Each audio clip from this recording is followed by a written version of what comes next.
जैसे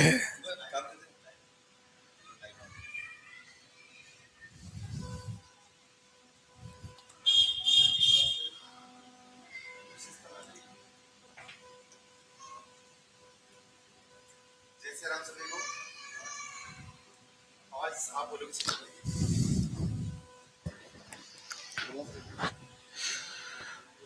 सभी का हार्दिक स्वागत अभिनंदन।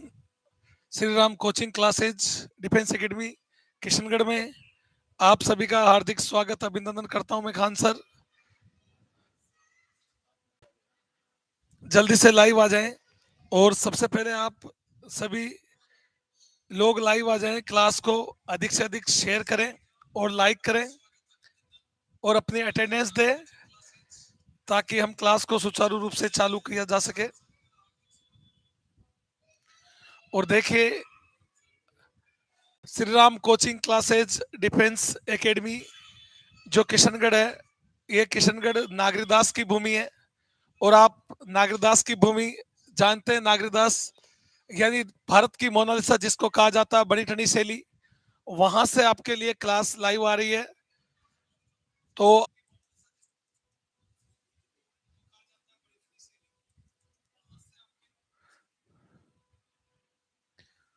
मोनिका जाट, आपका हार्दिक स्वागत अभिनंदन करता हूं।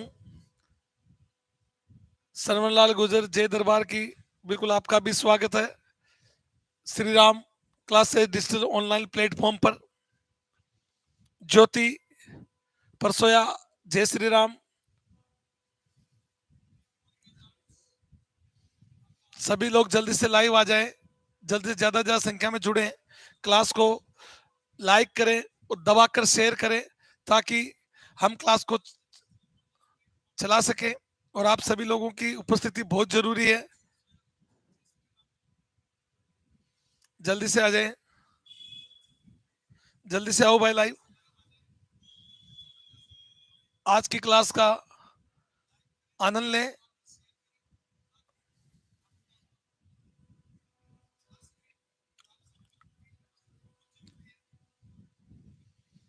आ जाइए भाई।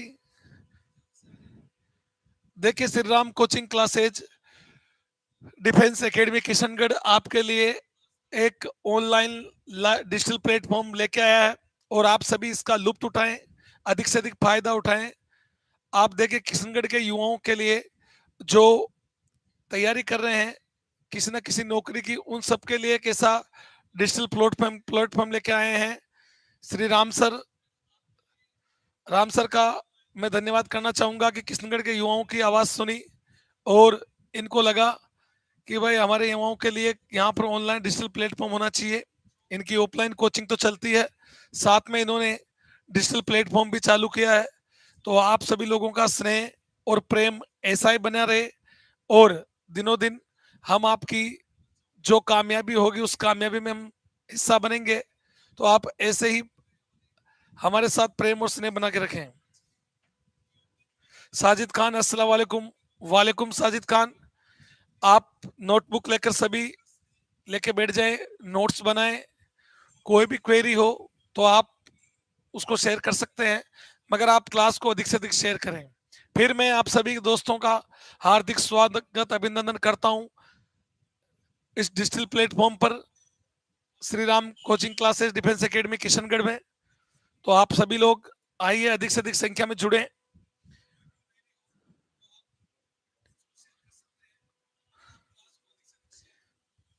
बिल्कुल बिल्कुल सरवण लाल गुजर जी, बिल्कुल सीएटी के मेन क्वेश्चन आपको सोल्व करवाए जाएंगे।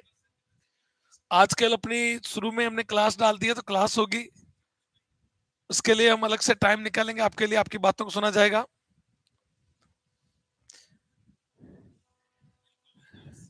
MA 2.0 LLB, जय श्री राम। बिल्कुल, जय श्री राम।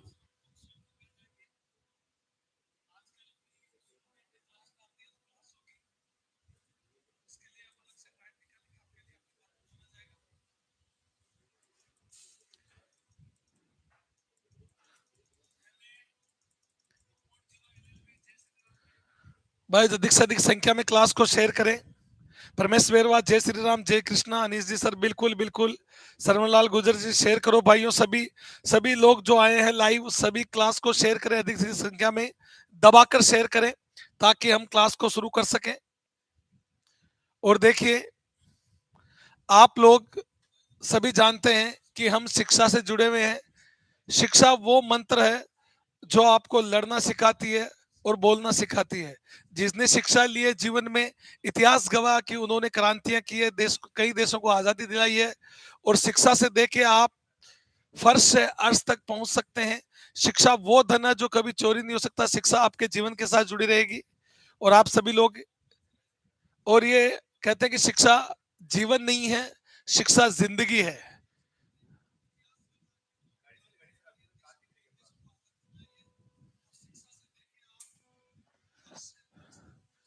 तो आप अधिक से अधिक संख्या में जुड़े और क्लास को शेयर करें ताकि हम क्लास को शुरू कर सकें।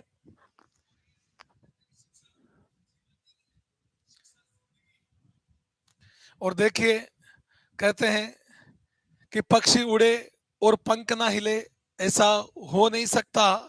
संगीत बजे, दर्द ना गले, ऐसा हो नहीं सकता। किसी चीज को तुम शिद्दत से चाहो और वो ना मिले, ऐसा हो नहीं सकता। बिल्कुल परमेश्वर, मैंने मोटिवेशन कर दिया है और ऐसे आपको मोटिवेशन मिलता रहेगा। तो हम अगर किसी चीज को चाहें जो हमारा उद्देश्य है, आप देखिए बिल्कुल सरवणलाल जी, जो हमारा उद्देश्य है उससे पकड़ के रखें, बना के रखें, चाहे कुछ भी हो जाए। अपने जीवन में कितना ही संघर्ष है, मगर हम शिक्षा का दामन नहीं छोड़ेंगे और आपको इसको पकड़ के रखना है। ऐसे बीच बीच में आपका मोटिवेशन होता रहेगा। देखिए, हम क्लास की शुरुआत करते हैं। आज जो हमारी क्लास है वो है हड़प्पा सभ्यता की विशेषताएं।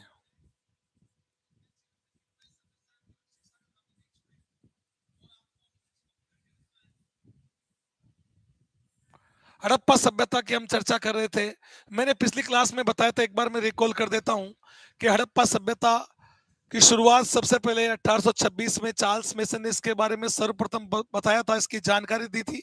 मगर उस समय लोग इस बात को समझ नहीं पाए। मगर 1853 से 56 के बीच में एक रेलवे लाइन डाली जानी थी कराची से लाहौर के बीच में, और दो भाई थे, विलियम बर्टन और जॉन बर्टन, उनको ये कार्य दिया गया। और जब वो रेलवे लाइन डाल रहे थे, रेलवे ट्रैक डाल रहे थे, तो उनको सपोर्ट के लिए मजबूत पत्थर की आवश्यकता पड़ी। तो जब उन्होंने आसपास से जानकारी बटोरी तो उनको सूचना मिली कि पास में ही एक हड़प्पा नामक टीला है, वहां से आप निकाल लें। और जब वहां से उन्होंने ईंटें निकाली और सपोर्ट लगाने शुरू किए, और उसके बाद कुछ ईंटें अभिलेख युक्त ईंटें मिली, अलंकृत ईंटें मिली। उनको देखा और उनको लगा कि ये कुछ अलग चीजें, अलग कहानी बयां कर रही है।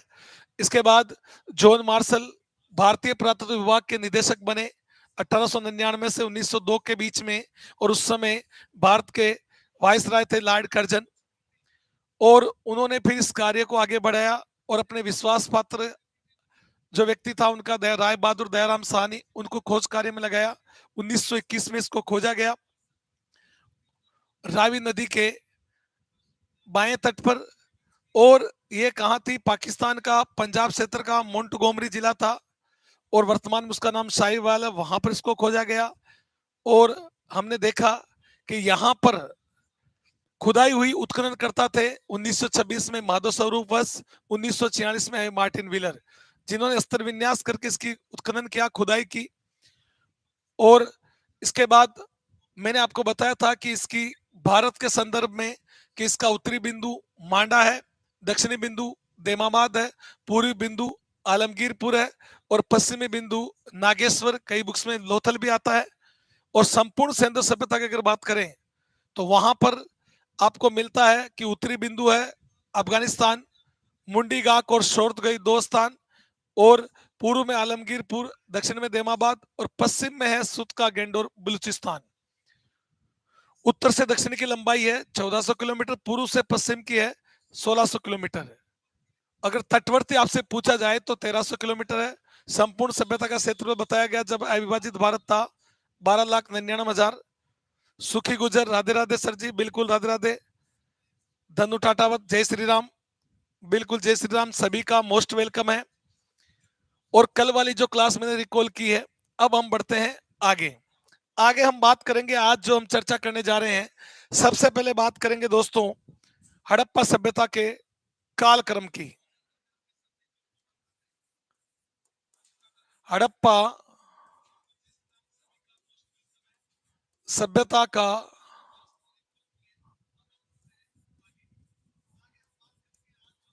कालक्रम कि सबसे पहले हमें पता होना चाहिए कि हड़प्पा सभ्यता का कालक्रम क्या था, किस काल की थी। माया, राधे कृष्णा, देखिए हड़प्पा सभ्यता का जो कालक्रम था वो कालक्रम बताया गया है, यानी अलग अलग पुरातत्ववेताओं ने अलग अलग बातें बताई है। सबसे पहले जो इसका कालक्रम बताने वाले हैं वो है John Marshall. John John Marshall ने इसका कालक्रम बताया है 3250 से 2750 ईस्वी। अगर आपसे पूछा जाए कि जॉन मार्शल ने इस सभ्यता का कालक्रम क्या तय किया है 3250 से 2750, यह वही जॉन मार्शल है जिन्होंने 1921 में राय बहादुर दयाराम साहनी को इस सभ्यता की खोज कार्य में लगाया था। और जब इनको यहाँ पर पुरातात्विक साक्ष्य मिले हैं, पुरातात्विक सामग्री प्राप्त हुई है उत्खनन के अंदर, खुदाई के अंदर, तो इन्होंने 1924 में 1924 में 1924 में बताया कि भारत में एक सभ्यता है और इन्होंने इसका नाम दिया था सिंधु घाटी सभ्यता। 1924 में इंग्लैंड का एक समाचार पत्र है,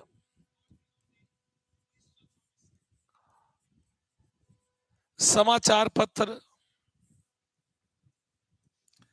जिसका नाम है the the London weekly. The London weekly में एक लेख प्रकाशित करवाया,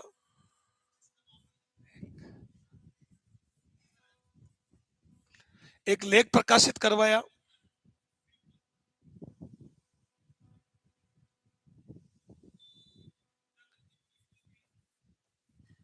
एक लेख प्रकाशित करवाया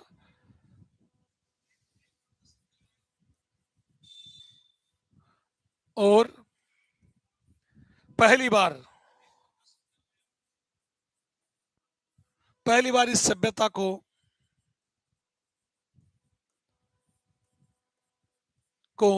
सिंधु घाटी सभ्यता कहा।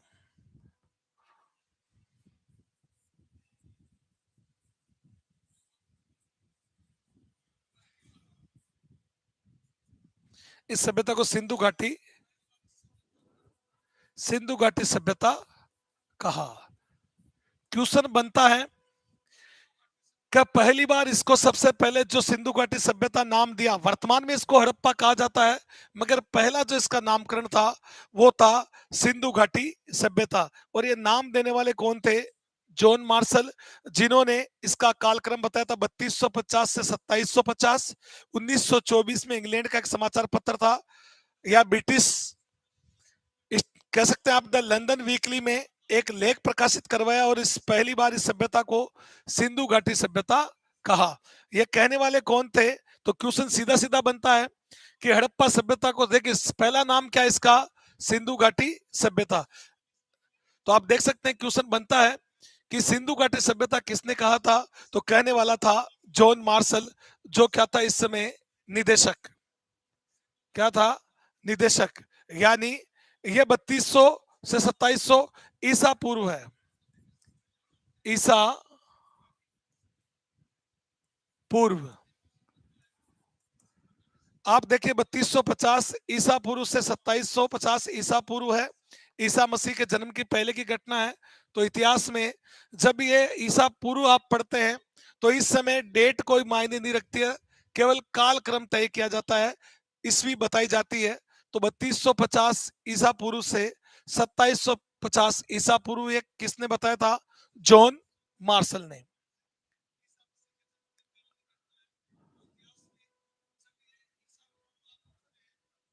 समाचार पत्र है द लंदन वीकली।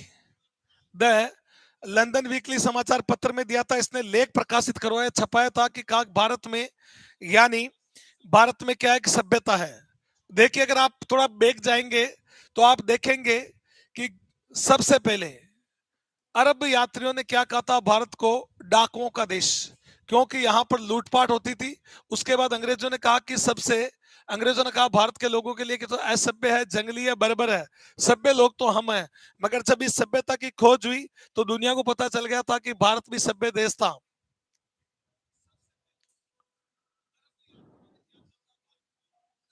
इसके बाद आगे बढ़ते हैं, नामकरण की बात हम कर रहे हैं। हड़प्पा का नामकरण, हड़प्पा सभ्यता का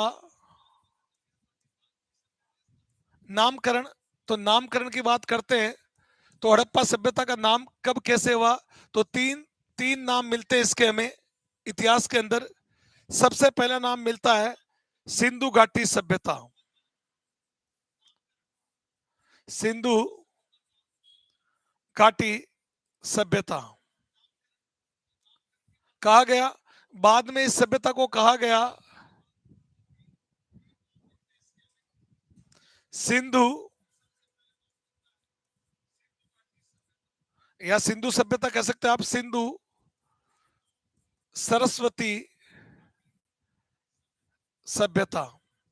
ये किसने कहा, बीच में इसका नाम सिंधु सरस्वती हो गया था क्योंकि सिंधु की सहायक नदी भारत में सबसे पवित्र नदी जिसको मानते हैं, और ये नाम देने वाले थे डॉक्टर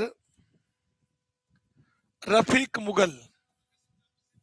डॉक्टर रफीक मुगल, ये नाम किसने दिया, सिंधु सरस्वती सभ्यता, इसको डॉक्टर रफीक मुगल ने। और वर्तमान में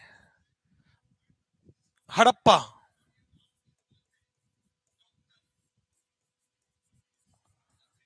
हड़प्पा सभ्यता इसको कहा जाता है वर्तमान में।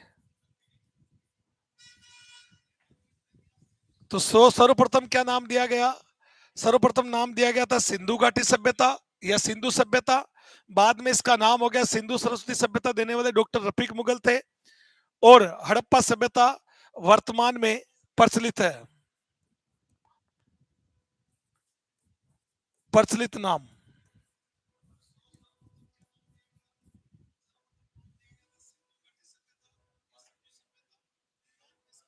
हाँ, देने वाले हैं, मैंने आगे लिखा दिया था पहले शुरू में जॉन मार्शल, शुरू में लिखा दिया था इसको जॉन मार्शल।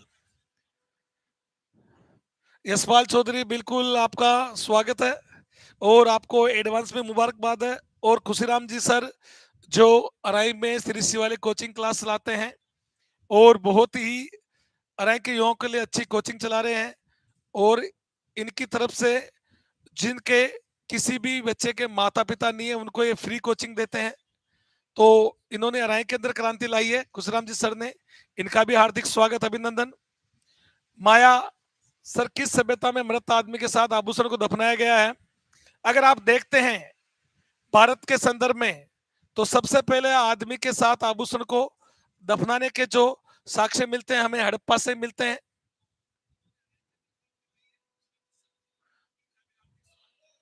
बिल्कुल बिल्कुल, आपका धन्यवाद खुशीराम जी। और यशपाल, आपको भविष्य के लिए शुभकामनाएं कि आपका सिलेक्शन हो, आपका अच्छा रिजल्ट रहा है। तो देखिए, सिंधु घाटी सभ्यता जॉन मार्शल ने नाम दिया, सिंधु सरस्वती सभ्यता रफीक मुगल ने दिया, हड़प्पा सभ्यता इसको वर्तमान में क्या है, प्रचलित नाम है जिसको आजकल हम हड़प्पा पढ़ते हैं। तो सबसे पहले नाम जो है सिंधु घाटी, दूसरा सिंधु सरस्वती, तीसरा है हड़प्पा।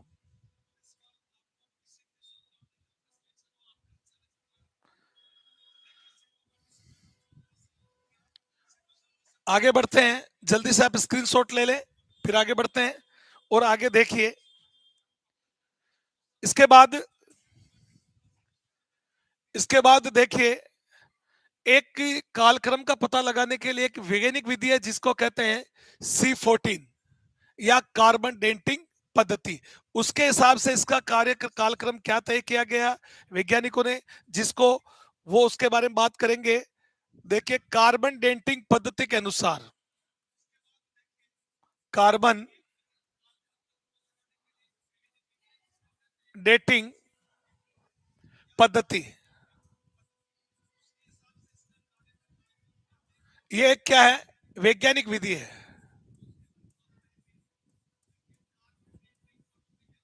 ये वैज्ञानिक विधि है। और इस विधि के जनक कौन है? कार्बन डेटिंग पद्धति विधि के जनक वो है बिलियर्ड्स, बिलियर्ड एफ लिब्बी।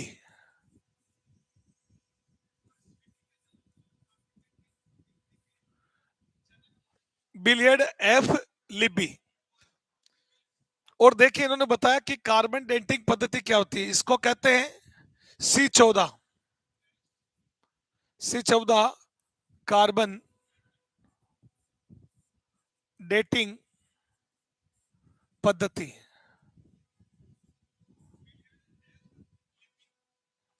देखिए इसको कैसे समझा जा सकता है। कार्बन डेटिंग पद्धति के अनुसार इसका कालक्रम देखिए, हड़प्पा सभ्यता का कालक्रम तय किया गया है, वो है 2350 ईसा पूर्व से लेकर 1750 ईसा पूर्व। तो कार्बन डेटिंग पद्धति के अनुसार इसका जो कालक्रम है वो है 2350 ईसा पूर्व से 1750 ईसा पूर्व। यही यही कालक्रम किसने बताया है? यही कालक्रम कार्बन डेटिंग में भी है। और एक है रोमिला थापर, एक इतिहासकार है, रोमिला थापर के अनुसार भी यही कालक्रम है।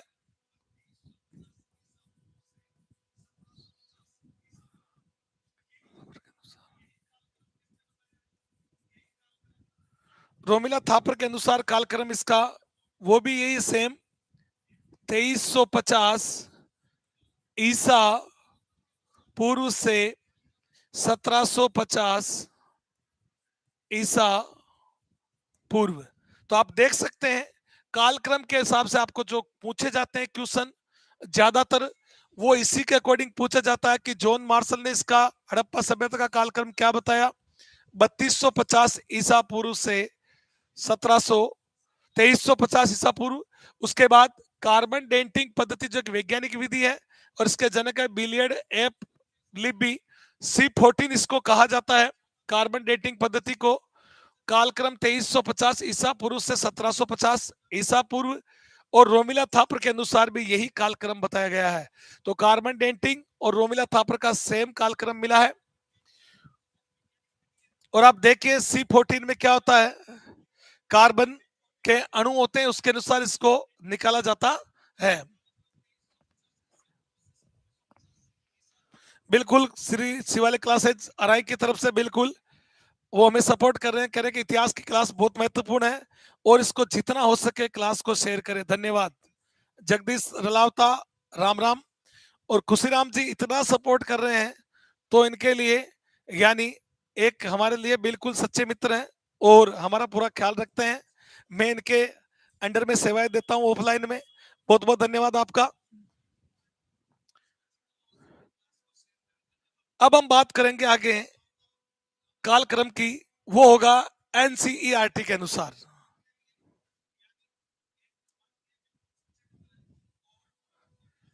अगर हम बात करें हड़प्पा सभ्यता का कालक्रम, सभ्यता का कालक्रम एनसीईआरटी के अनुसार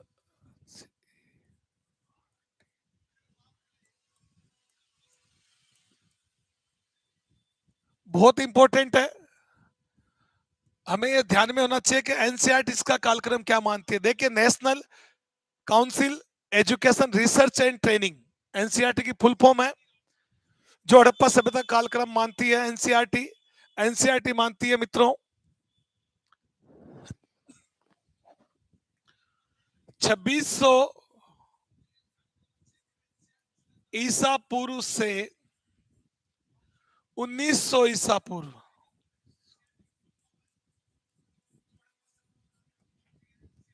बहुत इंपॉर्टेंट है, आप सभी को ये बहुत क्यों पूछा, ज्यादातर यही पूछा जाता है, या जॉन मार्शल का या कार्बन डेटिंग पद्धति के अनुसार 2600 ईसा पूर्व से 1900 ईसा पूर्व इसका कालक्रम माना गया है। किसके अनुसार?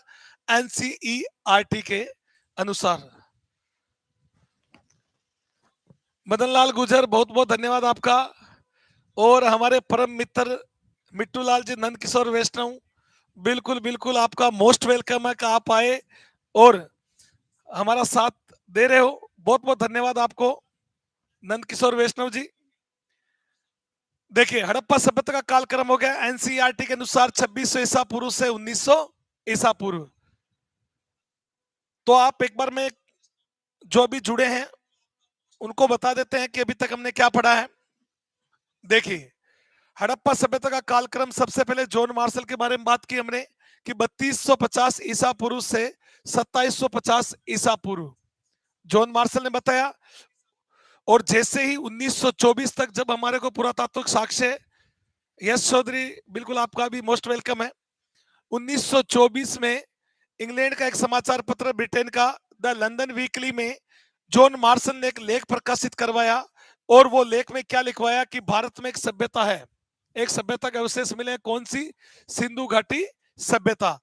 इसके बाद नामकरण की बात करते हैं तो इस सभ्यता के 3 नामकरण है। सबसे पहले नाम मिलता है सिंधु घाटी सभ्यता, जॉन मार्शल ने दिया।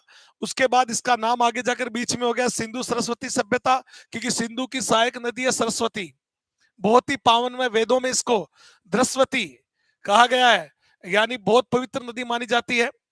और इसको डॉक्टर रफीक मुगल ने इसको ये नाम दिया। इसके बाद हड़प्पा सभ्यता वर्तमान में प्रचलित नाम है। अगर आपसे पूछे कि हड़प्पा सभ्यता क्या है तो वर्तमान में प्रचलित नाम है। इसके बाद हमने आगे चर्चा की कार्बन डेटिंग पद्धति एक वैज्ञानिक विधि है। इसका जनक बिलियर्ड एप लिब्बी है। C14 इसको कहा जाता है कार्बन डेटिंग पद्धति। इसके अनुसार इसका कालक्रम है 2350 ईसा पूर्व से 1750 ईसा पूर्व। यही काल किसने बताया? रोमिला थापर, एक इतिहासकार है, जिनके अनुसार भी कालक्रम यही निकला। उन्होंने भी यही कालक्रम माना इसका 2350 ईसा पूर्व से 1750 ईसा पूर्व। और हड़प्पा सभ्यता का कालक्रम एनसीईआरटी क्या मानती है? एनसीईआरटी क्या मानती है? 2600 ईसा पूर्व से 1900 ईसा पूर्व। यहां तक की हमारी जर्नी हो चुकी है। अब देखिए आगे, आगे हम इसमें बात करते हैं कि इसकी विशेषताओं की अगर मैं चर्चा करूं,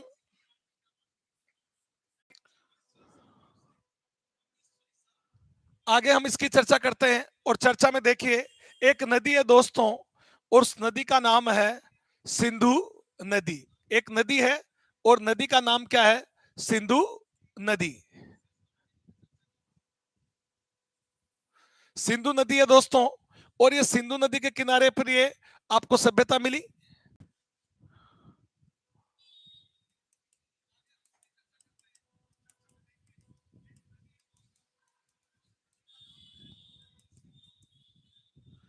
अब सिंधु नदी है प्रमुख नदी, सिंधु की सहायक 5 नदियां हैं, और जिस नदी के किनारे मिली यह नदी है रावी नदी। रावी, रावी नदी के कौन से तट पे मिली? बाएं तट पर, बाएं तट पर ये सभ्यता मिली। देखिए हमें यहां पर क्या क्या मिलता है। सबसे पहले हमें खुदाई में क्या मिला? यहां पर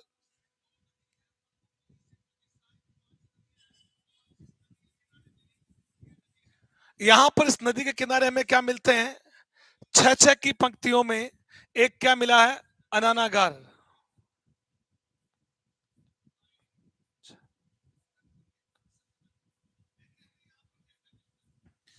6 की पंक्तियों में हमें क्या मिले हैं? अनानागार। आपका बनता है कि 6 की पंक्तियों में क्या मिले हैं? अनानागार।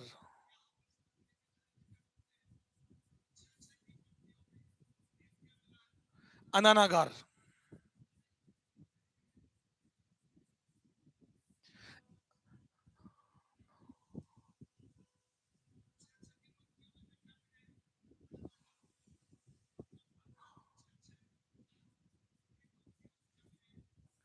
अनानागार मिले हैं। अगर आप बात करोगे कि सिंधु सभ्यता की सबसे बड़ा स्थल, सबसे बड़ी जो इमारत मिली है वो है स्नानागार, मगर दूसरी जो मिलती है वो है अनानागार।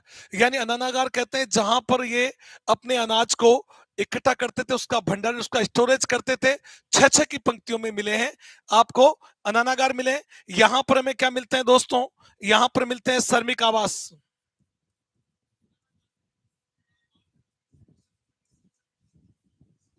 श्रमिक आवास मिले, और हमें यहां पर मिलते हैं मजदूर बैरक,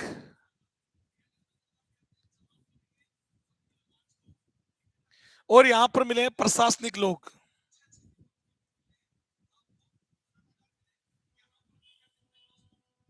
प्रशासनिक लोगों का आवास।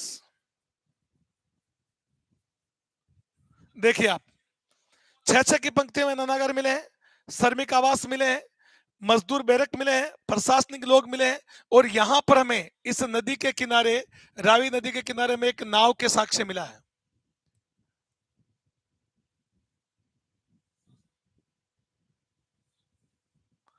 नाव के साक्ष्य मिले हैं।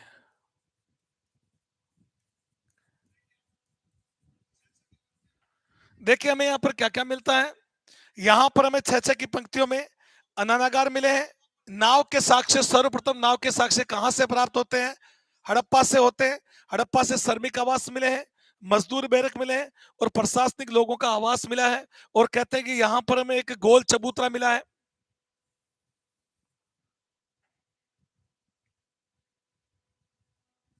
यहां पर हमें और पुरातात्विक साक्ष्य मिलते हैं कि गोल चबूतरा मिला है।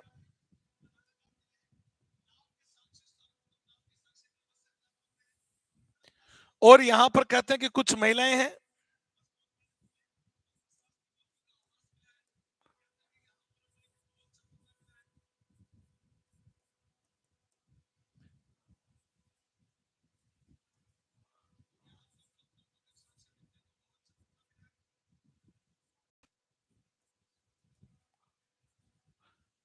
कुछ महिलाएं हैं, और कहते हैं इस गोल चबूतरे पर बैठी हुई है,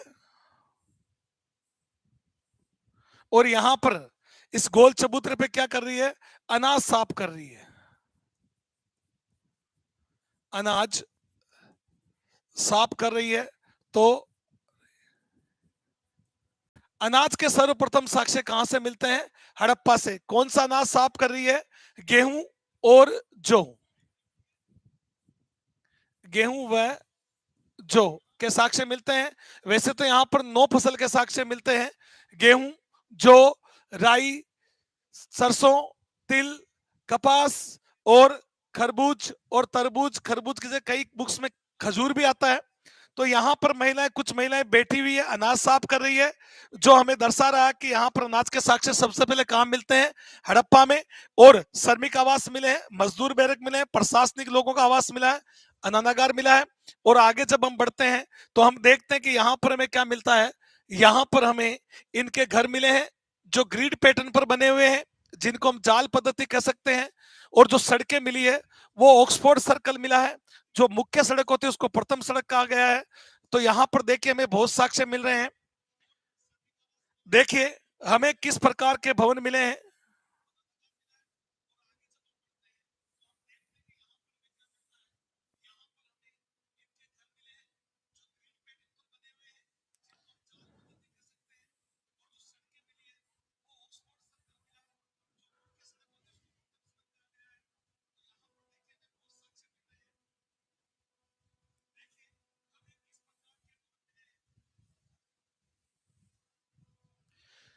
देखिए यहां पर जो मकान मिलते हैं दोस्तों, मुख्य सड़क की तरफ मकानों, भवन के दरवाजे और खिड़कियां नहीं खुलती। लोथल एकमात्र अपवाद है जहां पर मुख्य सड़क पर घरों की खिड़कियां और दरवाजे खुलते हैं।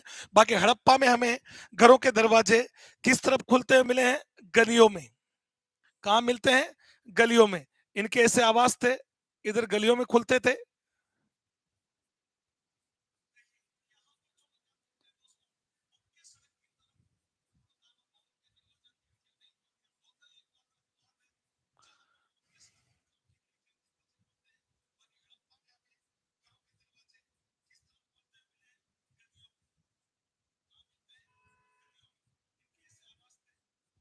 तो देखिए, घरों के खिड़कियां और दरवाजे मुख्य सड़क पर ना खुलकर गलियों में पीछे खुलते थे।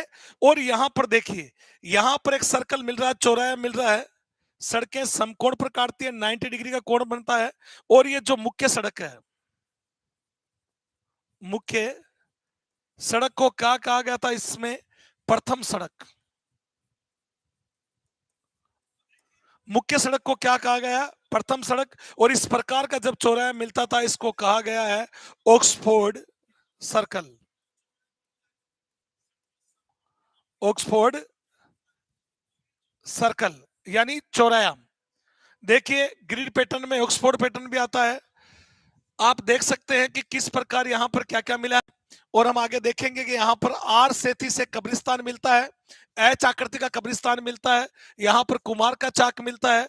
तो यहां पर बहुत सी चीजें आपको प्राप्त होती है। तो देखिए, आप जल्दी से इसको समझ लीजिए, फिर हम आपको नोटिंग के हिसाब से लिखवाते हैं कि एक रावी नदी है, सिंधु की सहायक है, बाएं तट पर यह सभ्यता प्राप्त हुई हमें।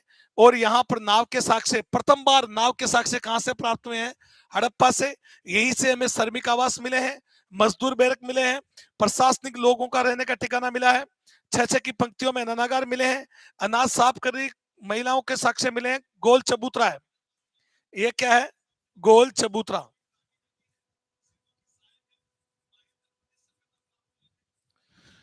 और यहां पर सड़कें समकोण पर काटती हुई मिली, ऑक्सफोर्ड सर्कल मिला है जहां पर मुख्य सड़कें काटती है और घरों के दरवाजे मुख्य सड़क पर ना खुलकर पीछे गलियों में खुलते थे। तो आप इसको जल्द से नोट डाउन कर ले, इसका स्क्रीनशॉट ले लीजिए, मैंने आपको समझा दिया है। अब इसको हम नोटिंग करेंगे नोट्स के हिसाब से, तो बड़े जल्दी से स्क्रीनशॉट ले लें और आगे बढ़ते हैं। देखिए, विशेषताएं जो है,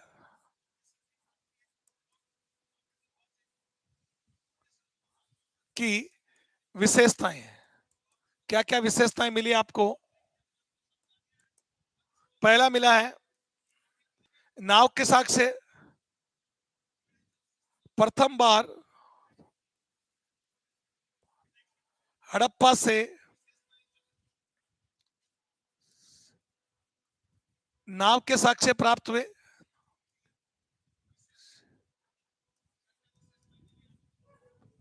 क्वेश्चन पूछे आपसे कि सबसे पहले नाव के साक्ष्य कहां से प्राप्त होते हैं?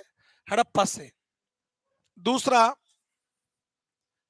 श्रमिक आवास मिले हैं।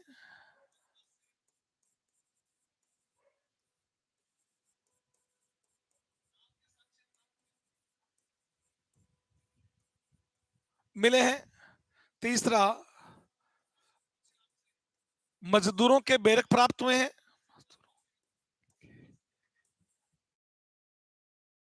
के बैरक के साक्ष्य प्राप्त हुए हैं, साक्ष्य मिले हैं।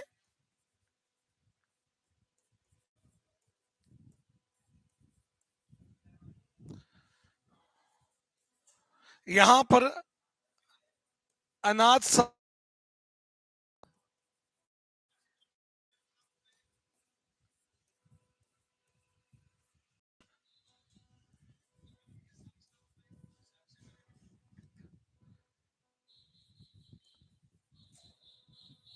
का पक्की ईंटों से निर्मित गोल चबूतरा मिला है।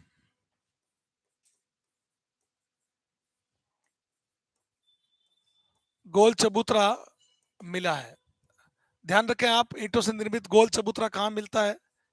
हड़प्पा के अंदर मिलता है। प्रशासनिक लोगों का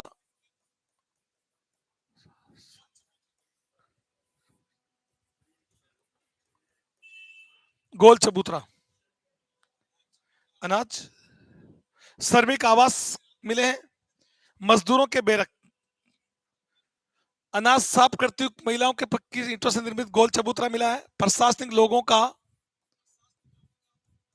आवास मिला है।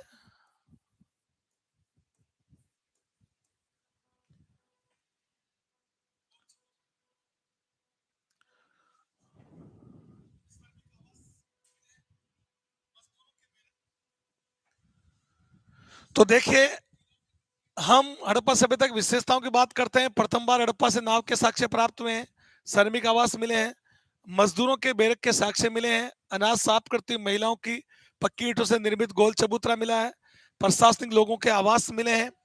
इसके बाद हमें यहाँ पर क्या मिलते हैं, हमें घरों के खिड़की और दरवाजे मुख्य सड़क पर ना खुलकर पीछे गलियों में खुलते थे। केवल लोथल एकमात्र ऐसा सभ्यता स्थल है जो अपवाद है, जहां पर यानी घरों की खिड़कियां और दरवाजे मुख्य सड़क पर खुलते थे। जब हम आगे बात करेंगे तो उसको चर्चा करेंगे, वहां पर हम बात करेंगे।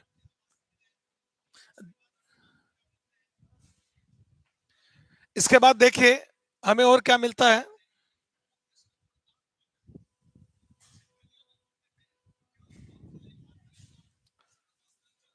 और हमें क्या मिलता है कि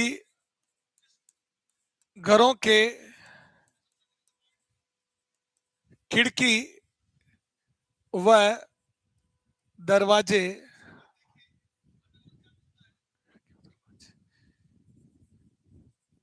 पीछे गलियों में खुलते थे।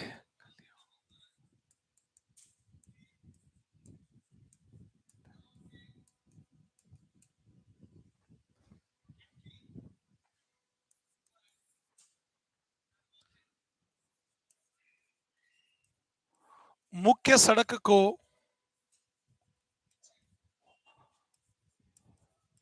प्रथम सड़क कहा जाता था।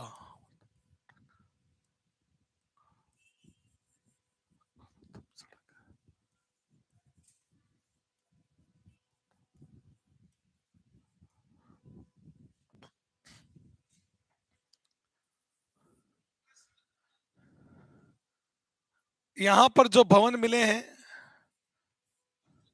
भवन हमें ग्रिड पैटर्न, ग्रिड पैटर्न या इसको हम कह सकते हैं जाल पद्धति में मिले हैं।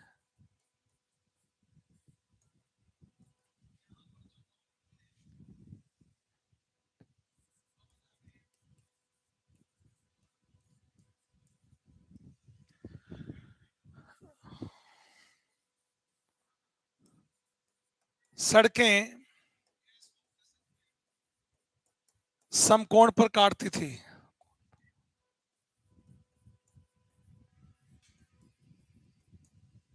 सड़कें समकोण पर काटती थी। तो अभी तक जो हमने देखा है वो हमें यहां पर इस प्रकार मिला है। अब आगे हम बात करेंगे कि यहां पर एक कब्रिस्तान मिला है दोस्तों।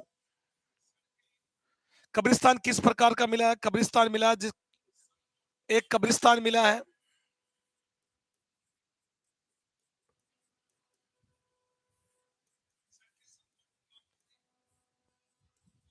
जिसको कहा जाता है R37। R37 कब्रिस्तान कहां से मिला है? हड़प्पा से। बहुत इंपॉर्टेंट है R37। R37 के दिए देखिए साजिद खान, देखिए R37 जो मिला है, R37 क्यों नाम दिया गया? कहते हैं कि यहाँ खुदाई में कितने कंकाल प्राप्त हुए? 57 कंकाल प्राप्त हुए। कितने कंकाल प्राप्त हुए? 57। मगर 57 में से केवल 37 कंकालों का हम अध्ययन कर पाए हैं, इसलिए इसको नाम दिया गया है R37। देखिए आप लिख सकते हैं ब्रैकेट में, मानव के 57 कंकाल मिले हैं, मिले हैं, जिनमें से जिनमें से 37 का अध्ययन किया गया है।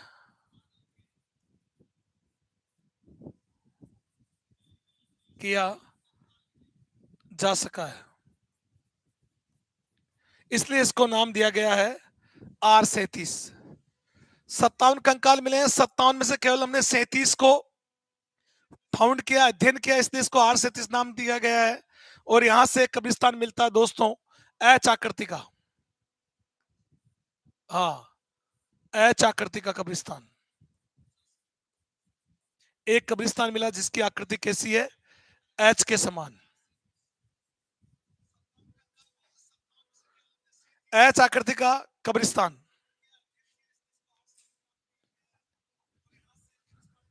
राम प्रसाद जी, आप मेरे स्टाफ साथी हैं, आपका मोस्ट वेलकम है।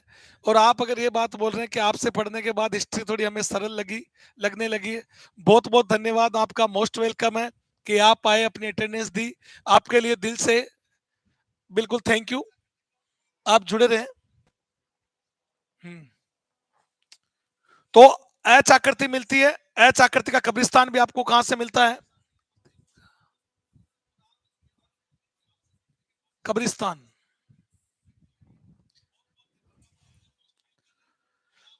जल्दी से आप स्क्रीनशॉट ले लें और आगे बढ़ते हैं।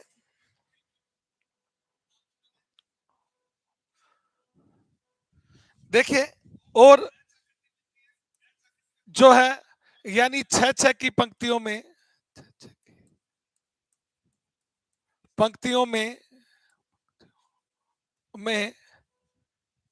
अनानागार मिले हैं।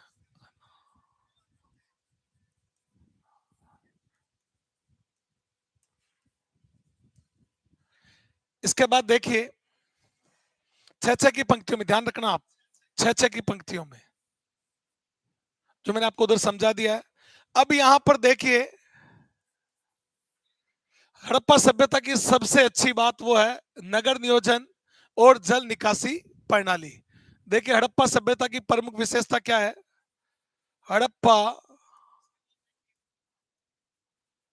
सभ्यता की प्रमुख विशेषता बहुत इंपॉर्टेंट है, यही पूछा जाता है।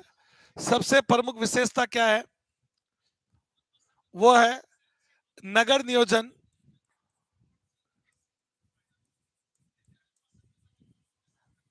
और जल निकासी प्रणाली।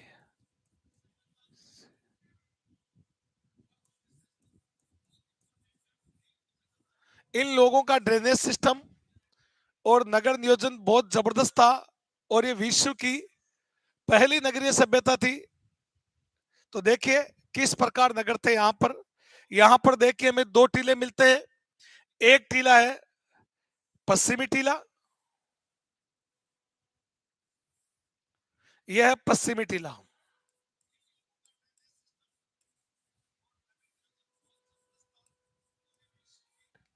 और दूसरा मिला है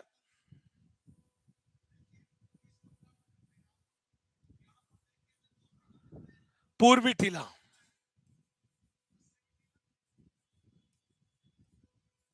दो टीले मिले हैं, पश्चिमी टीला और पूर्वी टीला।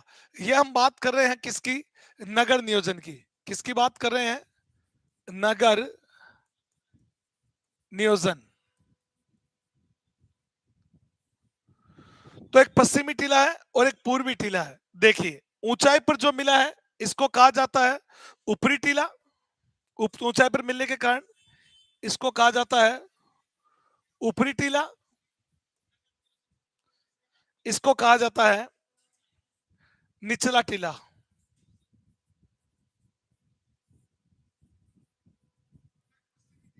देखिए आज भी हम देखते हैं, सर्वलाल गुजर बिल्कुल सुपर, आप भी सुपर हो, हमारी नजर में आप सुपर डुपर हो, आपका मोस्ट वेलकम है। देखिए एक पश्चिमी टीला मिला है, एक पूर्वी टीला मिला है।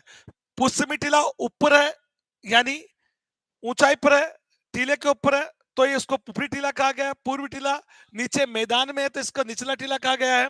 और आप देखिए यानी जो है टीला मिला पश्चिमी टीला, तो हम देखते हैं कि यहां पर हमें राजा के साक्ष्य तो नहीं मिले हैं, मगर हम देखते हैं कि राजाओं के जो किले होते हैं वो हमेशा ऊंचाई पर बनते हैं और आम जनता का निवास करती जनसाधारण लोग मैदान में निवास करते हैं। यही अनुमान लगाया गया, इतिहासकारों ने साक्ष्य जुटाने की कोशिश की।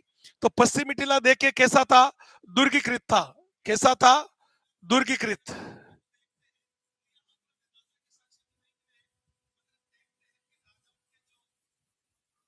तो दुर्गीकृत टीले का साक्ष्य कहां से मिलता है? इस प्रकार यानी इसके चारों तरफ क्या थी? एक सुरक्षा प्राचीर थी। क्या थी? सुरक्षा प्राचीर, जिसको हम कह सकते हैं अपनी भाषा में चार दीवारी। क्या कह सकते हैं, चार दीवारी, या इसको कह सकते हैं परकोटा, या इसको हम कह सकते हैं सुरक्षा प्राचीर।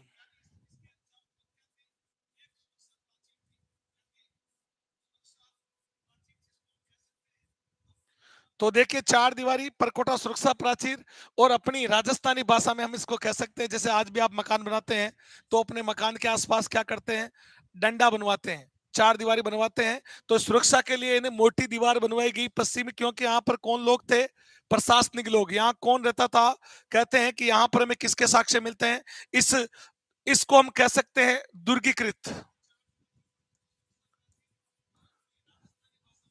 जब आप चार दीवारी, परकोटा, सुरक्षा प्राचीर का निर्माण कराओगे तो इतिहास की भाषा में उसको कहा जाता है दुर्गीकृत, यानी ये दुर्गीकृत है। और यहां पर दुर्गीकृत क्यों थी, क्योंकि आज भी देखिए किलों के चारों तरफ एक मोटी दीवार होती है, वो इसलिए सुरक्षा के लिए। और इसका मतलब यहां पर कौन मिले हैं, यहां पर रहता था पुरोहित, पुरोहित के साक्ष्य मिले हैं। यहाँ कौन रहता था, पुरोहित, यानी यहाँ पर राजा की नहीं मिली, एक योगी की मूर्ति मिली है जिसको पुरोहित कहा गया है, पुरोहित के साक्ष्य मिले हैं। और पुरोहित के साथ कौन रहते थे, प्रशासनिक लोग।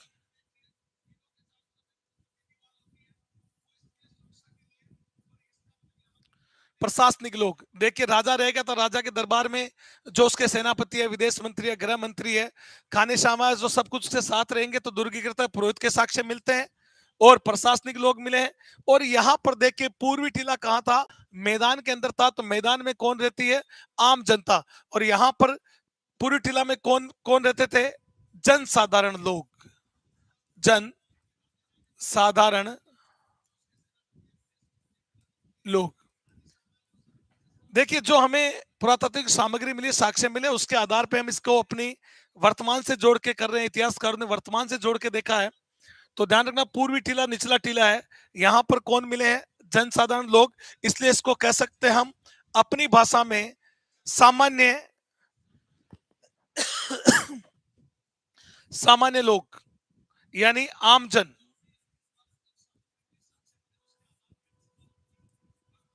तो हम कह सकते हैं कि पश्चिमी टीला क्या है, पुरोहित का है, जो इन पर शासन करता होगा। और यहां पर कौन रहते हैं, आम लोग। आम लोगों में किनके मकान मिले हैं, शिल्पकार है, बुनकर है, कांसारा है, कुम्हार है, हमें इनके साक्ष्य मिलते हैं जो इनके लिए काम करती होगी, ऐसा अनुमान है किनका, यानी इतिहासकारों का। तो देख सकते हैं आप कि नगर नियोजन इनका बड़ा उत्तम था, यानी पश्चिमी टीला जहां पर दुर्गीकृत था, पुरोहित रहता था, प्रशासनिक लोग रहते थे।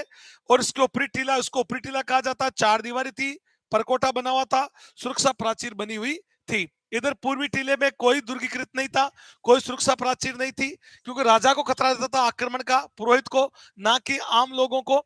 यहाँ पर जनसाधारण लोग जो क्या करते थे, कृषि करते थे, शिल्पकारी का कार्य करते थे, बुनकर का कार्य करते थे, यानी ये सभी जातियां यहाँ पर रहती थी।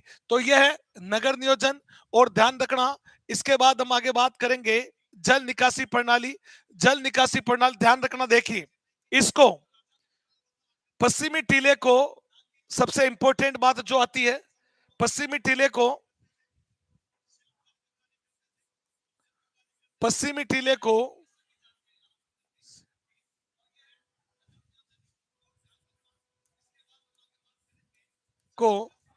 मार्टिन व्हीलर ने,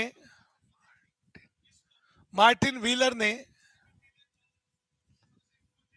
ने माउंट एबी की संज्ञा दी। बहुत इंपॉर्टेंट क्वेश्चन है, माउंट एबी की संज्ञा दी। कहते हैं कि माउंट, पश्चिमी टीले को माउंट एबी किसने कहा था, तो कहने वाला है मार्टिन व्हीलर। देखिए इसको समझ लीजिए आप, माउंट कैसा होता है, पहाड़ कैसा होता है,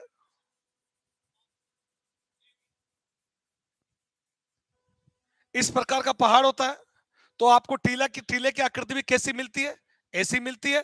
तो वो अंग्रेज था, उसने कहा माउंट है। और एबी, एबी क्यों कहा, कि देखिए आपको एक की तरह लगता है। और जब इससे मिट्टी उठाई, इसने अस्त्र विन्यास किया, मार्टिन व्हीलर ने यहां से खुदाई की, तो उसको घर कैसे मिले, बी आकृति के। आज भी देखिए आप कहीं पे घर खरीदते हैं, कहीं विला खरीदते हैं, कहीं पे कॉलोनी करते तो कहते हैं बी एच के, बी टू के, बी2H के, बी3H के। तो मकान कैसे बनते हैं घर में? बी आकृति में। इसलिए इसको जब मिट्टी उठाई गई तो यहां पर जो मकान मिले हैं वो किस प्रकार के मिले हैं? इस प्रकार के मिले हैं। यहां पर जो खुदाई में जो मकान मिले हैं वो इस प्रकार मिले हैं, इसलिए इसको कहा गया है माउंट एबी। यानी जो टीला है वो ए आकृति का होता है, और जब मिट्टी हटाई गई तो यहां पर जो भवन मिले हैं वो किस प्रकार के मिले हैं? बी आकृति के। इसलिए इसको कहा गया, यानी पश्चिमी टीले को मार्टिन विलर ने माउंट एबी की संज्ञा दी। शायद आप समझ गए होंगे कि माउंट एबी क्यों कहा जाता है। और R37 में मैंने समझाया आपको कि R37 क्यों कहा जाता है, क्योंकि 57 मानव के कंकाल मिले हैं, 37 का हम अध्ययन कर पाए, इसलिए इसको यानी R37 कहा गया है। इसके बाद आगे देखिए,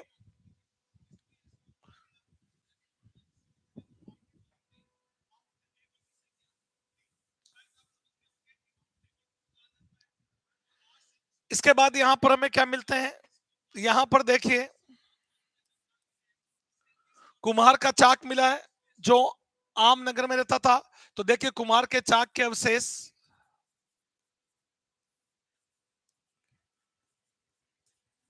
चाक के अवशेष कहां से मिलते हैं? हड़प्पा से।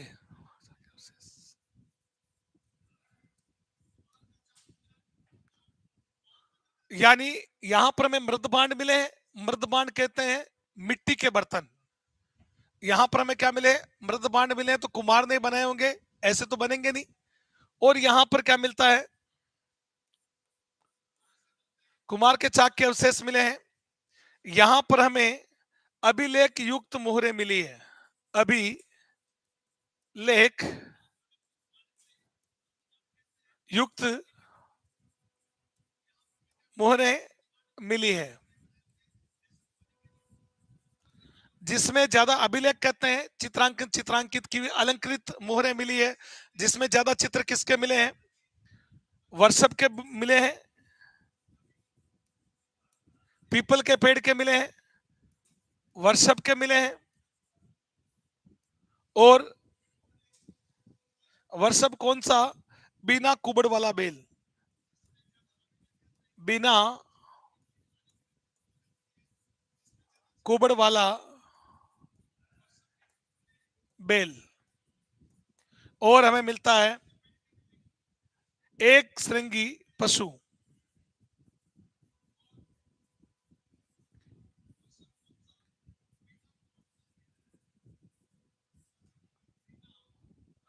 एक श्रृंगी पशु मिला है। हमें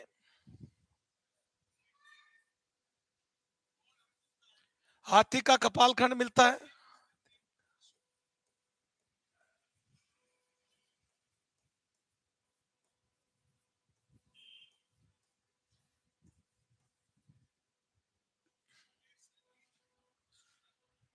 पन्नालाल गुजर, बिल्कुल आपका मोस्ट वेलकम है। KMS क्रिएटिविटी, बिल्कुल आपका भी मोस्ट वेलकम है। Shri Ram class at defence academy Kishangarh के ऑनलाइन डिजिटल प्लेटफॉर्म पर। तो देखिए पश्चिमी टीले को मार्टिन विलन ने माउंट एबी की संज्ञा दी। कुमार के चाक के अवशेष मिले हैं, अभिलेख युक्त मोहरें मिली है, पीपल बिना कुबड़ वाला बेल, और एक श्रृंगी पशु, और हाथी का कपाल खंड भी यहां से हमें प्राप्त हुआ है। और आप आगे देखेंगे कि जो सर्वाधिक जो मोहरें मिली है वो मिलती है मोहनजोदड़ो से। यहां से हमें कौन सी मोहरें प्राप्त होती है सर्वाधिक? वो होती है वर्गाकार मोहरें प्राप्त होती है। और आगे देखिए इसमें यहाँ का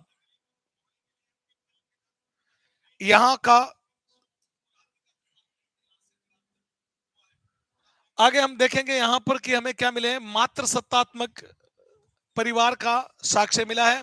यहां पर हमें उर्वरता की देवी, जिसको पृथ्वी देवी का नाम दिया था जोल मार्शल ने, वो साक्ष्य मिलेंगे। यहां पर हमें 9 प्रकार की फसलों के साक्ष्य मिलेंगे। यहां पर हमें हल तो नहीं मिलेगा, मतलब हल की रेखाएं प्राप्त होगी। तो यहां पर देखते हैं हमें क्या क्या मिलते हैं। यहां पर भेड़, बकरी, गाय, बैल, इनके साक्ष्य मिलते हैं, सुअर इनके साक्ष्य मिलते हैं। तो बाकी के जो है उसको हम देखेंगे अगली क्लास में। और आप सबसे विदा लेने का समय आ गया दोस्तों। जाने का मन तो नहीं कर रहा, मगर आगे सर की क्लास है और आप अपना स्नेह और प्रेम ऐसे बनाए रखें Shri Ram coaching classes defence academy Kishangarh के साथ, और आपको ऐसे ही रोचक क्लासें मिलती रहेगी और आपको मैटर मिलता रहेगा। आज के लिए बस इतना ही। गुड नाइट, शुभ रात्रि, शब्बा खैर, जय हिंद, वंदे मातरम।